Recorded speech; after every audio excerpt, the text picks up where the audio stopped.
Hi there. Welcome to this week's episode of the podcast. And you've got me. You've got me again, a solo episode. I've received feedback from quite a few people that are wanting me to do more solo episodes. And this one, you'll be glad to know, is not me in the middle of a crisis. It's one that's more reflective on just life generally.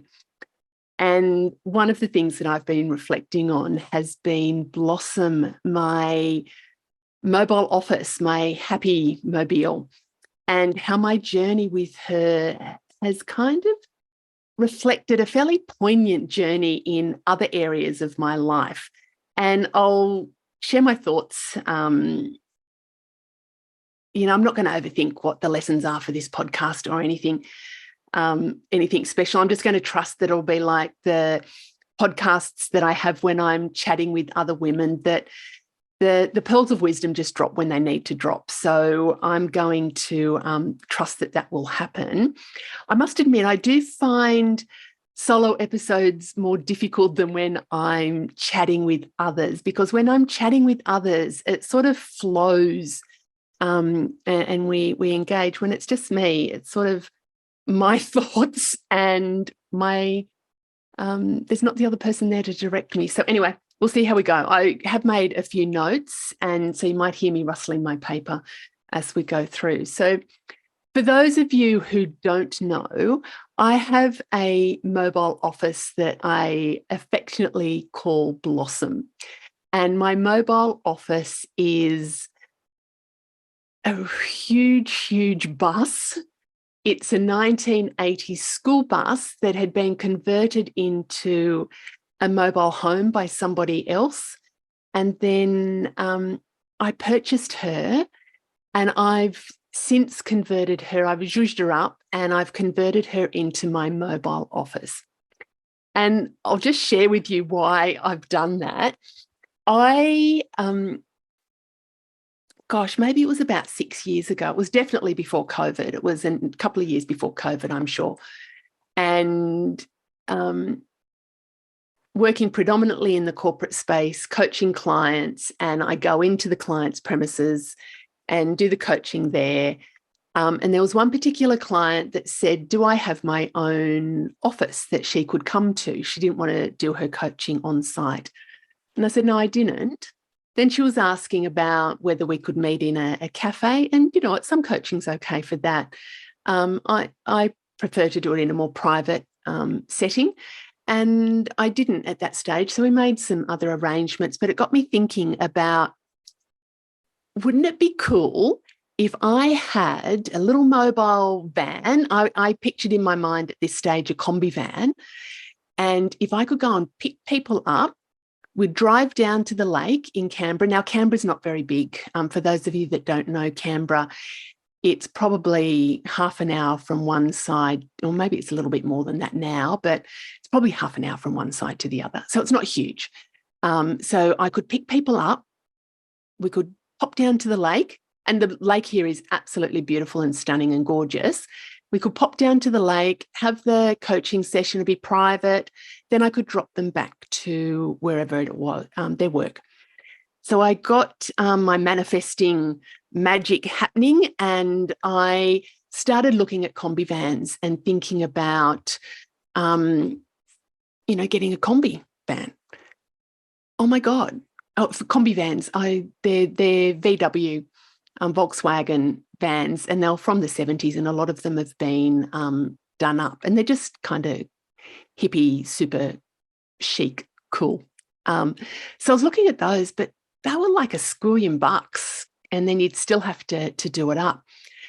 And I was thinking when I was looking at them going, I could pick one person up and we could go and do our coaching session, but how cool would it be if I could do mini workshops, and if I had a bigger van and had maybe 6 people that I could pick up, and we could go off and do like group coaching and little mini workshops and events. So I got super excited about that and really started to look to see what was around. I'm just getting my manifesting journal out. So for those of you that are listening to me on the podcast, you won't see this, but I'm getting out my vision book. For those of you that are watch on YouTube, you'll see my vision book. And I started to, I've got a picture here of what I was actually wanting. So a van that had a space that we could sit in, we could all sit around and chat. Be so cool if I could, even show or have a little TV that I could show some slides and stuff on. That, of course, it was going to be zhuzhed up and be absolutely beautiful experience for people, for women to come and just hang out. And there's some pictures here of having events, like a picnic set up outside the bus. And so I was just so excited by this. And we started to look in Canberra for, I was looking on social media, I was looking everywhere, bus websites. There was a place here in Canberra that sold old buses, and John, my husband, is really handy, so I thought he could get involved in the process and do it up for me. I could do the pretty pink stuff and he could do all the whatever needs to be done. And so looking everywhere, and then probably some months into the process, not hugely long, there was a bus that came up here in Canberra, and it was an old school bus, and we went and had a look at it, and it was super cute, but it had no fit out in it. So it was the shell of the bus that had been stripped, and the person decided that it was all too hard for them, but it was a blank canvas, and it was probably a little bit expensive because we would then have to do our fit out in it. But we were really, really seriously considering that. It was kind of a magic school bus kind of looking thing. And then when I remember looking on Facebook when we were driving home from checking out that bus, and there was one that just popped up, and it looked similar to the bus that we had just seen, but it was already fitted out. It had a leather lounge suite in it that converted into a bed. It had a little seating area. It had a queen size bed, a fridge, a kitchen, a telly, a microwave, a shower and a toilet. And it looked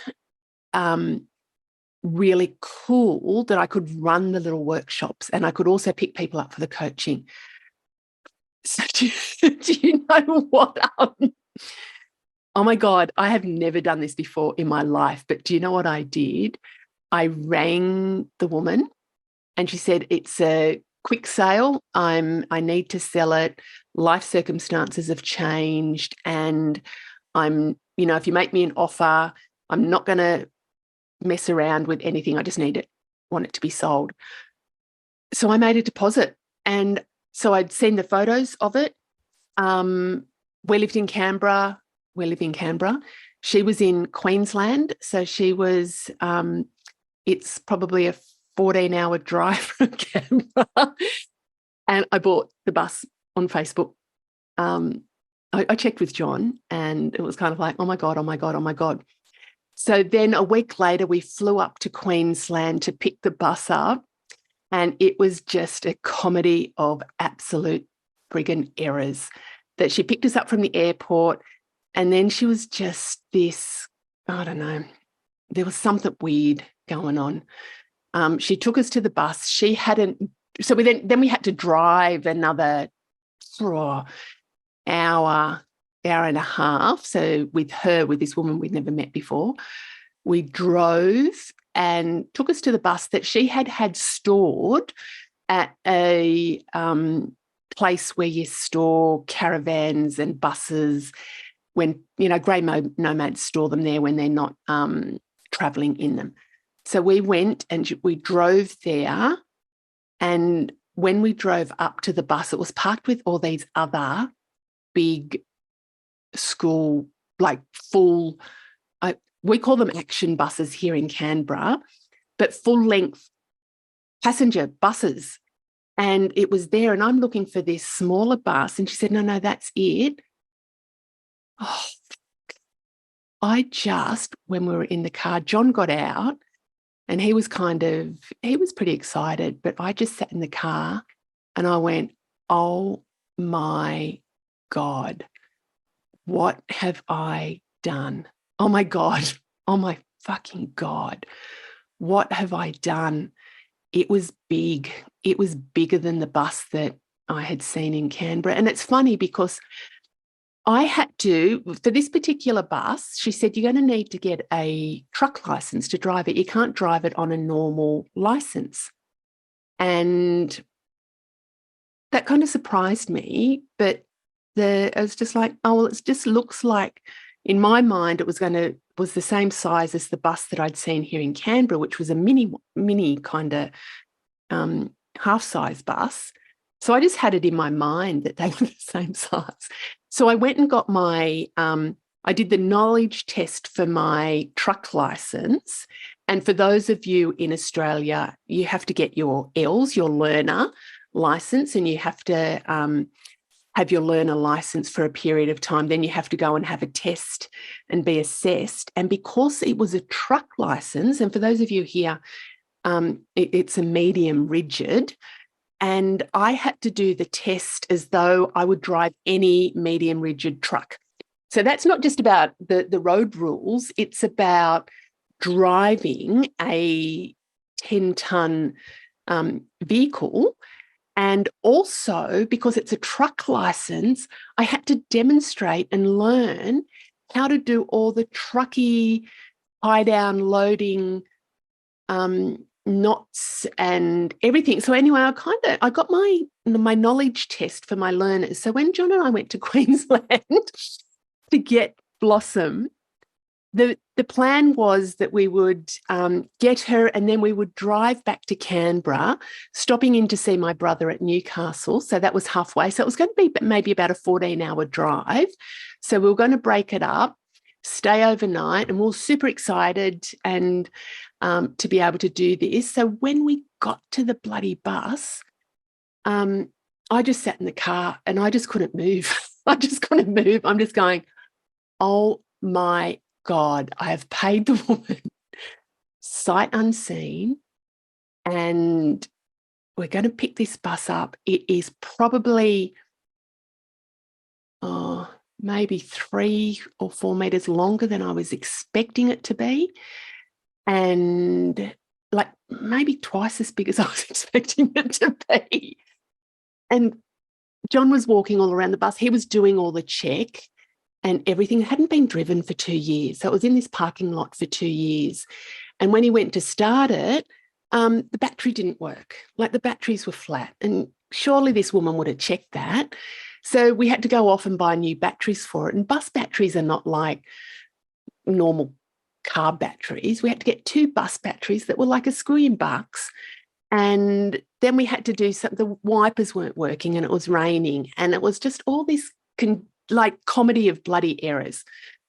So what we thought we would be able to get on the road that afternoon, because we were up there like 9 o'clock in the morning, and then all this frigging around with the bus and doing all things and me just sitting there in silence and in complete shock. We only made it to a caravan park just 10 minutes down the road, and we stayed there and it was dark. And so we left the next morning. I could not drive it. The plan was that I was going to drive it, but it was so big and so scary. John had to do all the driving and we didn't know where we were.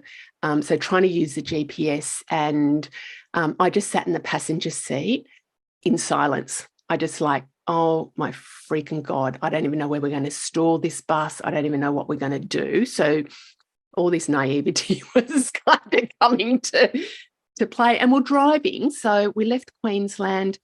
We're heading back to where we were living, and she was slow. She was slow.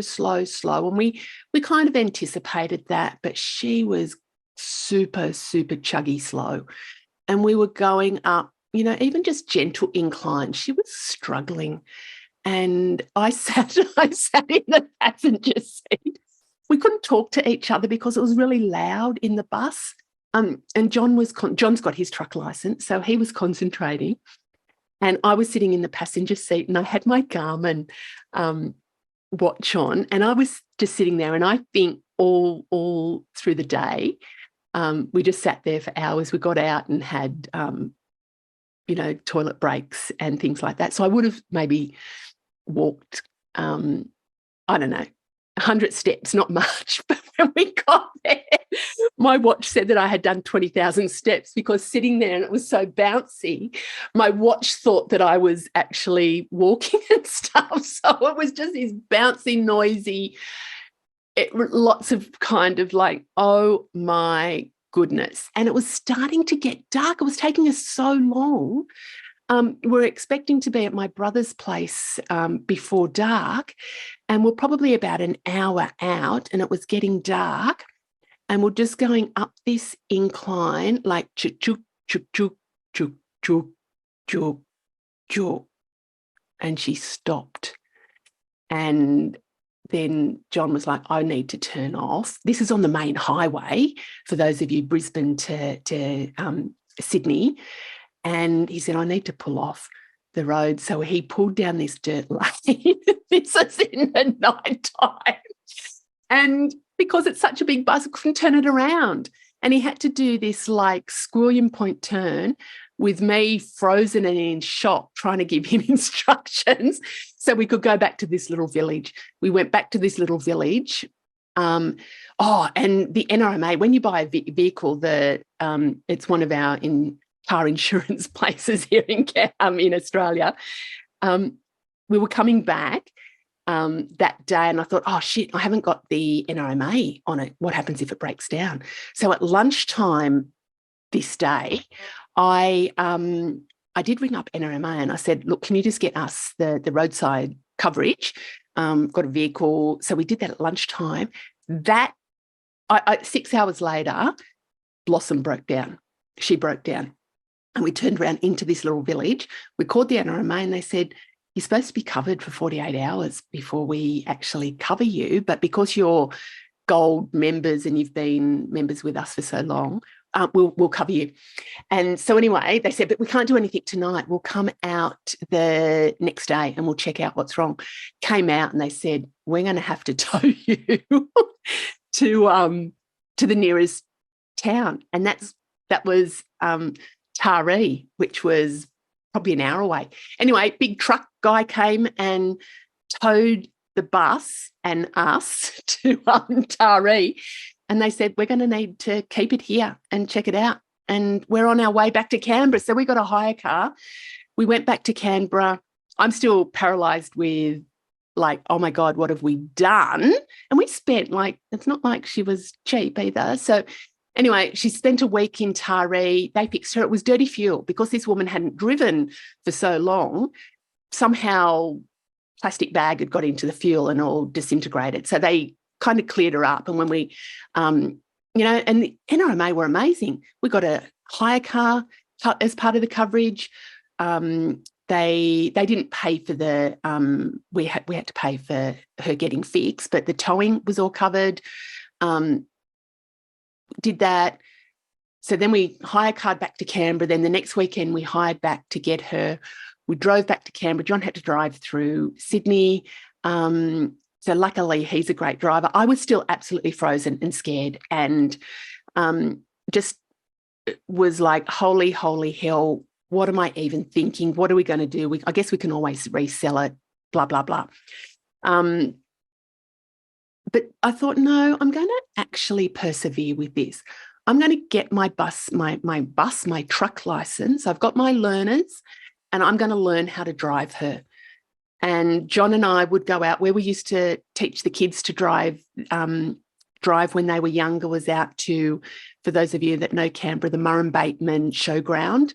And John would drive out there. Then I would get in her and I would drive around the showground, which had dirt roads and tracks that I could just get the feel of her. And I was nervous. Like, I know how to drive, but driving a 10-ton bus that, compared to a zippy little car, so different. So we just went out weekend after weekend, just driving around the showgrounds.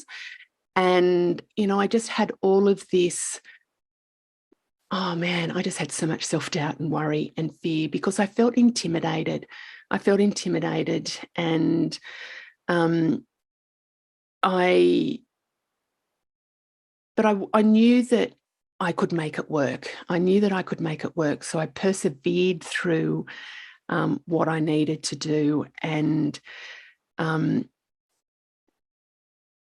guess just sharing with you, because I had to get the license. So I had to go for my test. And so it probably took me a year maybe of practice. I don't know. I can't remember now. It was a lot of months anyway for me to just build up that courage. And, we did the showground, then I'd drive a little bit on the road, and then I would always had John with me. And then when I had to do my test, oh my God, I froze again because the driving bit was, I actually felt really confident driving, and the instructor, he said it's quite different with women driving to men. That he said that I did a really, really good job. And I was one of the only ones that had passed part of a test. He said a lot of the blokes, I have to keep repeating this with them. But the bit where I struggled was that I had to do the tying down a load, and I had to do the truckies hitches, and I had to do different, I think there's a dog hitch or some bloody thing. And my go-to is when I'm stressed is I cry. And and he couldn't give me any assistance or any advice. So he had this load where I had to actually tie it down, and it just wasn't working. Oh God, I can feel it now. I can feel it coming back for me now. And it just wasn't working. And I just had I was trying to hold these tears in, and I was just like, oh my God, I'm not going to be able to do it because of these fucking knots. And anyway, he just looked at me and he said, how about we have a little break there? How about we actually just go and do, he said, I know that you can do it. He said, but how about we just have a little break, a little breather, and then we'll come back and we'll start afresh. And I just looked at him and said, oh, thank you so much.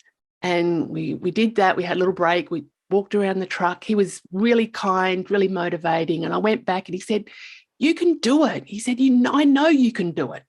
So I went back and I only just did it. Bloody hell. So I passed. I got my truck license. And he said, oh, I know what he said. He said, I was, because it was a bus, I had to get tested as though I was picking up passengers. And he said, my parking was the best that he had ever seen.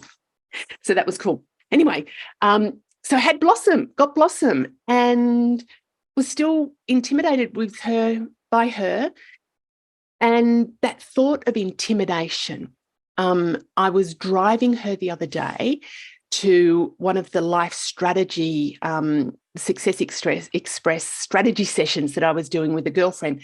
She lives a couple of hours away, so we decided to meet halfway, and I was driving Blossom, and I felt really, really confident, like really super, just, oh my gosh, loving it. And I was reflecting on my journey, which I've just garbly shared with you. And that word intimidation just kept coming up. I was intimidated by Blossom. She was big. I was scared. I was frozen. They're kind of my go-tos when I'm not feeling confident.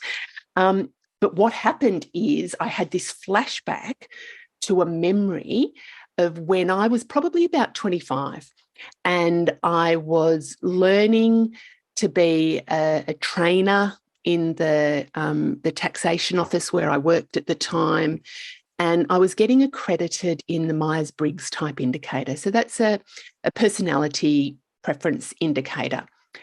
And I was 25. I'm tall. I'm 5'9", and at that stage, I was probably at one of my heavier weights. Like, I'm just trying to think. There's been ups and downs, but I probably was at one of my bigger weights and sizes then. And I remember going through this accreditation where we're talking about all the different personality types, the strengths, and just getting to know them. And the instructor, who was he was older. He wasn't middle-aged. He was, in my eyes, he was 100, but I don't know, maybe 60-ish, something. Big bloke. And he said, Catherine, you're a big woman. You're a big woman and you intimidate people. He said, so what you need to learn to do is to make yourself small, like to physically make yourself small, but also don't take up space when you're going into meeting rooms. If you're training, I would suggest that you try and sit down so you don't take up this space and intimidate people. And I am just like, oh my goodness. That would be the last thing that I would ever want to do is to intimidate people. So I need to do what these big old that's bad. I shouldn't say that. This instructor said to me, I need to make myself small. And it's interesting the impact. And I wouldn't say that it's just his words, but if you think about, or what I've thought about is after my mum died when I was 12, I certainly did not feel like I intimidated people, but I felt frozen. I felt scared. I felt unsure. So they're all the patterns that run when I met Blossom, and they're patterns that run for me. Scared, unsure, fear, self-doubt, but that frozen bit. But on the flip side of that, I'm also very capable, very competent, just get on with life, because that's what I had to learn to do as a 12-year-old. I had to learn how to get on with life. I could just fall in a heap and just crumble. And part of me on the inside did that, but on the outside, I kind of became very, very capable and very competent. So I've just lost my train of thought there. So the patterns, if you're thinking about, after Mum passed away, there was these two parts of me running. Well, there's probably a million parts of me running, but capable, competent, just get on, it's, and be relatively successful. But on the inside, that fear, self-doubt, and that frozen and being scared. So when I was at this training program, those words were really impressionable for me. So I'm layering those on to already a whole lot of things that I've been dealing with around self-doubt. And for this person who was in a position of authority, telling me that I had to make myself smaller because I intimidated people, that was not really helpful for me.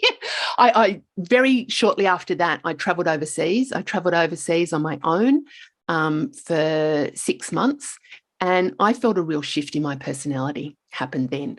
I felt, oh my gosh, I can't be who I really want to be, because that's not okay. Now, it wouldn't have just been these guys' words, but I reckon that they were very impressionable on me at a period when I was kind of just starting to learn about self-development, and that was quite a big, a big setback, I would say.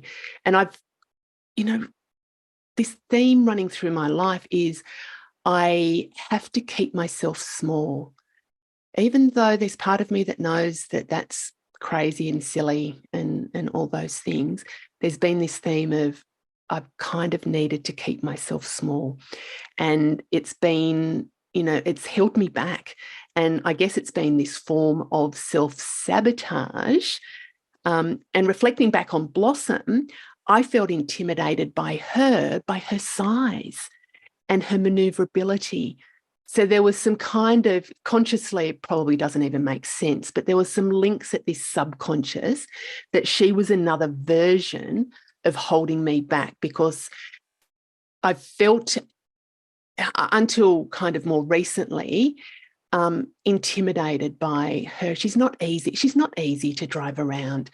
She's not the easy van that I thought I was going to be able to just drive down to the lake and park at the edge of the lake.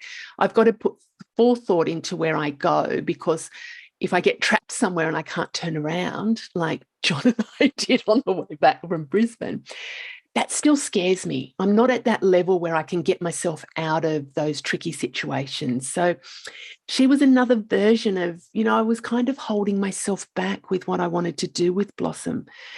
And, when I was driving to that session the other day with my girlfriend, I was just reflecting on where I've been holding myself back.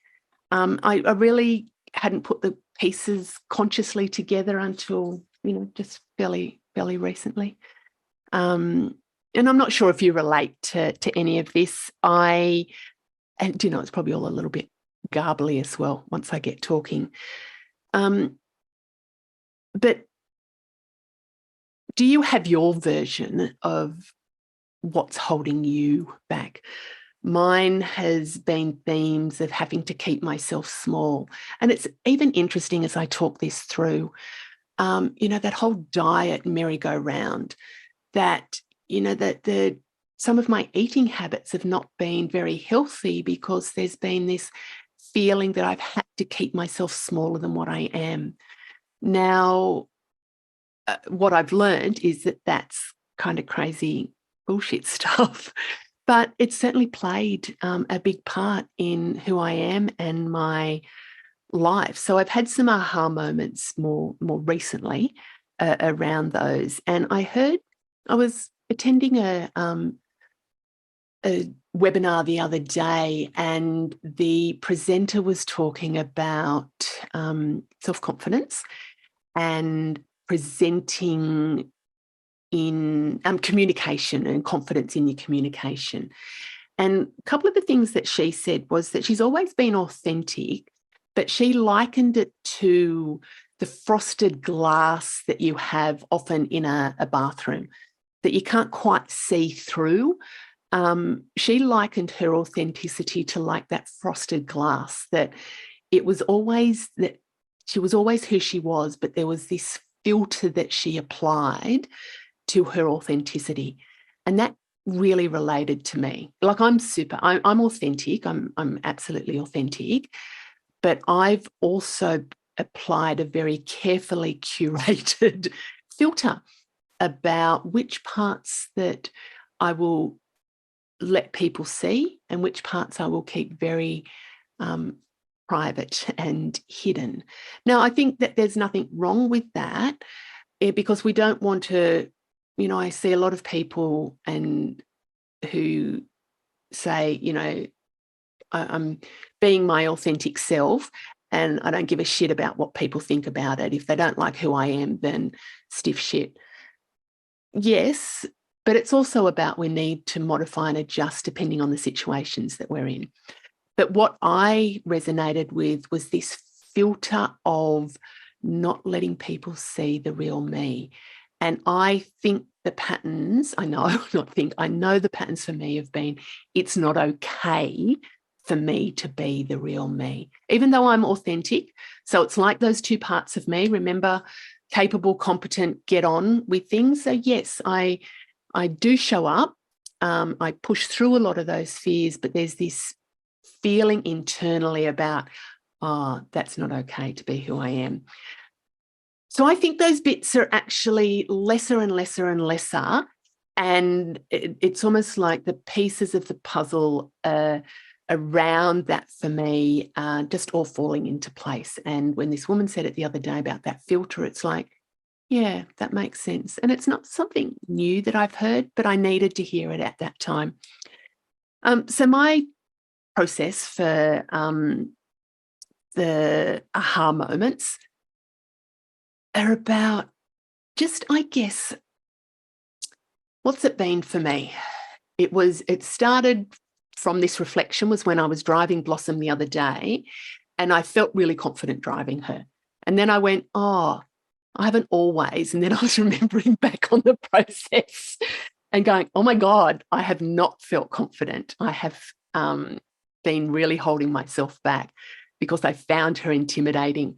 And then that word intimidating just transported me to this event where this instructor told me that I was intimidating. I intimidated people. That crushed me, because that would be, God, if I ever knew that I was intimidating somebody. So it was not okay to be me is the message that I took from that. It's not okay to be me, and I have to keep myself small. And, I've done a lot of work on myself and know that that's not a case, but it's also still been running in the background around that's not okay to be me. I have to keep myself small. And that's why I work a lot with women about helping them to really, truly be who they want to be. You hear my messaging lots about embrace who you are and be the person that you want to be, not the person that other people expect you to be. And it can be hard because we often don't know what the things are that are holding us back. For me, for many years, it was just this feeling it's not okay to be me.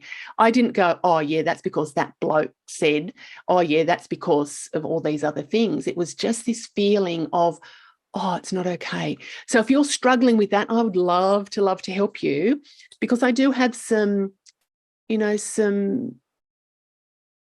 tools, techniques that can help you. It's often hard to do it on our own. It's hard. Like I'm talking through this podcast, and I did make some notes. I haven't really referred to those notes, sorry. But it's hard when you're doing it on your own. When I do a podcast, when I'm with somebody else, it's easy. It just flows. And I'm able to draw things out of them that we wouldn't have planned or scripted. So if you're going through, if you've just got that little feeling of, oh, something's just holding me back and I'm not exactly sure what it is, and you'd love another set of eyes on it, just reach out. We can have a chat around that. So anyway, hopefully some little pearls of wisdom have dropped for you, and that this wasn't too garbly. Once I get in and start talking, it kind of takes a life of its own. And actually, one thing I did want to share, sorry, I'm going to go back to this. When I was reflecting on, am I intimidating somebody? I've had that said to me before. And do you know what? It's often said to me by men, which is interesting in itself. They say, Catherine, you intimidate people. And what I've learned now to say to them is, do I intimidate people, or are they intimidated by me? For me, they are two quite different energies. If I'm intimidating people, that's on me. I will take ownership of that and I will change my behaviours. If people are intimidated by me, that's on them. That's about what they're feeling, how they're what's going on for them. And often people reflect things that in us that either are a mirror of, they're a mirror of us. So when we see people who we admire and we respect, it's reflecting something within us that we have, because otherwise we wouldn't be able to see it in them. But if people are projecting negativity that we're intimidating them, I would actually question, are they intimidated, and why are they intimidated? Is it their own self-doubt and fear? Is it that I'm saying some things that maybe they don't want to hear? Or is it that I'm doing some things that they would love to do and they're kind of not, they're not brave enough to do? So anyway, that was just a thought, and that's come through a lot. So with my confidence level, I felt intimidated by Blossom. She wasn't intimidating me. I felt intimidated because of my own skills and abilities and what it was bringing up for me. I drive her quite well, reasonably comfortably now. I still need John to back her up the driveway. So that last parting thought. Hugs and great big happiness, and have a beautiful, beautiful day. Bye.